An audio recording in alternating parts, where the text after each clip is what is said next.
that Charlie Kirk was extremely vocal about, and I was happy he was vocal about it, was his just absolute fear that the US was going to get dragged into a lengthy war with Iran. He did not want that to happen. In fact, he even went to the White House to have a private conversation with President Donald Trump to discourage him from engaging in a war with Iran. Now, I give you that information because something really interesting has happened following the assassination of Charlie Kirk. It really does seem like his thoughts and his views on foreign policy have kind of been erased. And now they're kind of pushing forward with the type of framing that is reminiscent of the neocons of the early aughts. And if you're wondering what I'm talking about here is Turning Point USA reporter Monica Page speaking to a spokesperson. This is a press conference for the Department of War. There are reports that Iran's been planning on rebuilding its nuclear facilities. Iranian's president has said that it plans to rebuild its nuclear facilities with, quote, greater strength. Can you provide us on any sort of update on where that currently stands? I can tell you that Operation Midnight Hammer was an absolute resounding success. Iran's nuclear capabilities were totally obliterated, and experts estimated that, it would take 2 years for them to recover. So thanks to President Trump's bold and swift action, we were able to dismantle that threat to the American people. And I think it was also a historic operation by virtue of the fact that there was a clear end state. We have seen this department get marred down in the Middle East in endless wars, in nation building. That has stopped under this president and this secretary. We now have a clear end state, a clear mission set, and Operation Midnight Hammer was a success in dismantling that. I will take my wins where I can get them. Now, if I like the answer from the Department of War spokesperson there, okay? I mean, obviously, the Trump administration is engaging in a regime change, potentially a regime change war in Venezuela. But all of the messaging I've seen from the Trump administration following the 12-day war in Iran has indicated to me that, at least for now, Trump is not persuaded in wanting to go back in. And that's a good thing. But for the purposes of this conversation, I want to focus on the framing of the question that we just heard from Monica Page, because clearly it was framed in a way to drum up support for military intervention in Iran, which we absolutely should not do. So this conversation was posted on X by Frontline's TPUSA. That's the account that posted it. It says Iran's nuclear resumption almost 6 months after Operation Midnight Hammer. The Iranian president vowed to rebuild its nuclear facilities with greater strength. Our Monica Page asks Department of War for an update on its nuclear capabilities so far.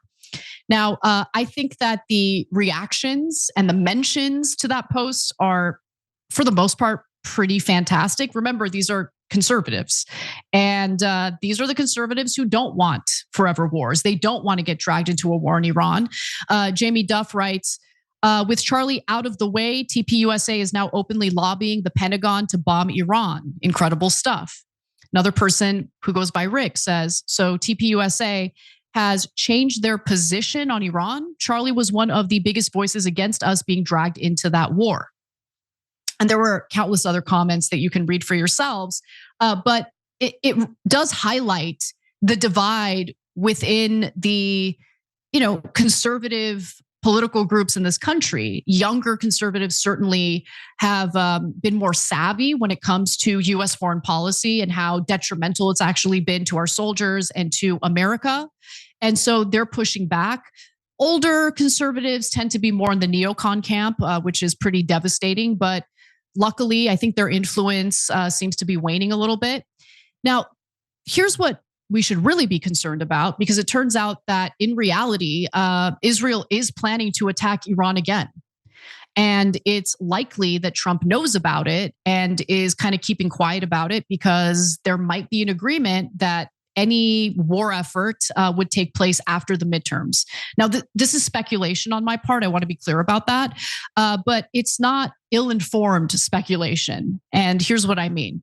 So all you have to do is kind of pay attention to the Israeli media. I love reading Israeli media. It's fantastic. it makes you way more informed about what's happening and what's going to happen, as opposed to just simply relying on American media, which is very much in the pro-Israel, pro-war camp. And so let's take a look at something that was published on I-24 News, their YouTube channel. They came out with this banger. It's titled, "Israel Prepares New Weapons for Next War with Iran." Amazing. So let's watch a little bit of how that conversation went down.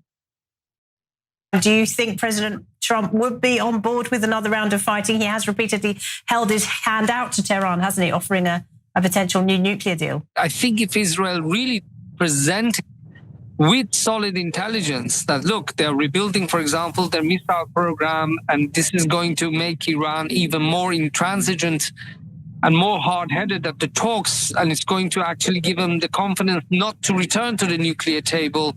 And they could also use it to attack US and Israeli targets. So we have to take a decision.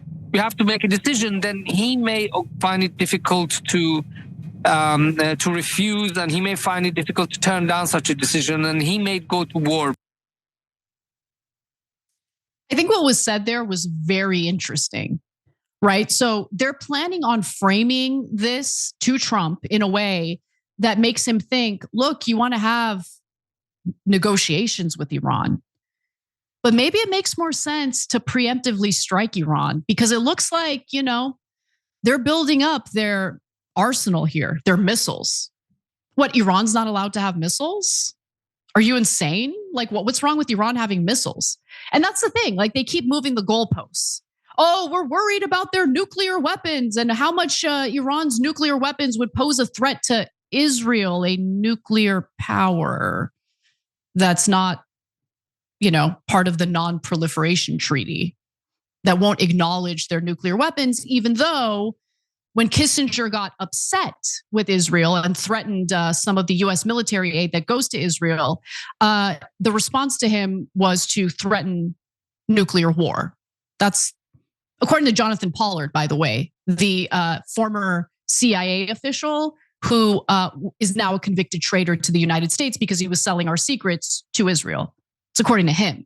And he said just a few months ago, maybe we need to threaten the use of our nuclear weapons more. He's a terrible person, absolutely terrible. But anyway, now you have Israel kind of fear-mongering about how Iran is going to have these missiles. And since they're going to have these missiles, the peace talks are going to be more difficult. Iran's going to be more belligerent. So maybe you want to do preemptive strikes on Iran.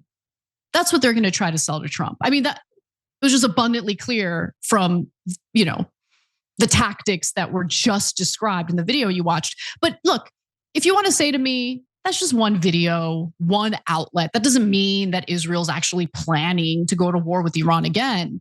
Oh, you'd be mistaken. So on November 11th, the Times of Israel reported, senior official says Israel aims to topple Iranian regime by the end of Trump's term. Tehran said revamping advanced missile systems, and other officials, as another official says, Jewish state will respond much more aggressively in future confrontations than in the past. Okay, so Israel can't fight Iran by itself. So the US would get dragged into it because Iran is not some little rinky-dink country that has no military capabilities. It would be a devastating war, even with the United States involved. But Israel is so thirsty for it. It's crazy. So Trita Parsi has been warning about this for months. In fact, he wrote a piece that was featured in Foreign Policy magazine back in August titled, "The Next Israel-Iran War is Coming.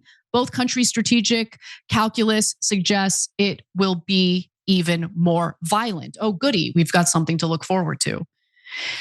He writes that Israel's June war, that's the 12-day war, was never solely about Iran's nuclear program. Rather, it was about shifting the balance of power in the Middle East, with Iranian nuclear capabilities being an important but not decisive factor. For more than 2 decades, Israel has pushed the United States to take military action against Iran to weaken it and restore a favorable regional balance, one that Israel cannot achieve on its own. So this is the whole plan that was drafted by the neocons under the Bush administration. It was the memo that the neocons then sent to Benjamin Netanyahu that indicated that the US would essentially engage in all these regime change wars in the Middle East in order to install various leaders that would be far more deferential to Israel, and it would shift the balance of power in Israel's favor. And that has already happened in multiple countries. It certainly happened in Syria, where we now have an al-Qaeda terrorist leading the country. Syria is already being balkanized. You know, when you think about the fact that Turkey has annexed part of Syria, Israel has already annexed parts of Syria. So, you know, Libya was very much part of this plan as well. And then you look at reporting from the Jerusalem Center for Security and Foreign Affairs. This piece was from July. Here's what they wrote. IDF Chief of Staff, Lieutenant General Eyal Zamir, stated on July 20th that the latest confrontation with Iran was merely one phase in a prolonged campaign. According to him, we are now entering a new chapter based on the achievements of the operation. We disrupted Iran's nuclear and missile programs, and we must remain vigilant. And then you have Defense Minister Israel Katz, who's also featured in this piece. He echoed Zamir's remarks, warning on July 22nd that there is a high likelihood of renewed fighting. They say it out loud. But I'm sure people like me and Dave Smith and all the people who warn about stuff like this are going to be told, oh, you guys were wrong. We didn't get dragged into a lengthy war with Iran, as if this is all over. No, it's not over. It's not over. Finally, during a strategic assessment with senior IDF officials, a decision was made to formulate a strategic plan to prevent Iran from restarting its nuclear program. As part of this, Israel will accelerate production of Arrow missiles and increase the readiness of its air defense systems, including Iron Dome and David's Sling, stuff that we are going to pay for as American citizens, because God forbid Israel ever pays for any of their wars or any of their weapons or defense capabilities.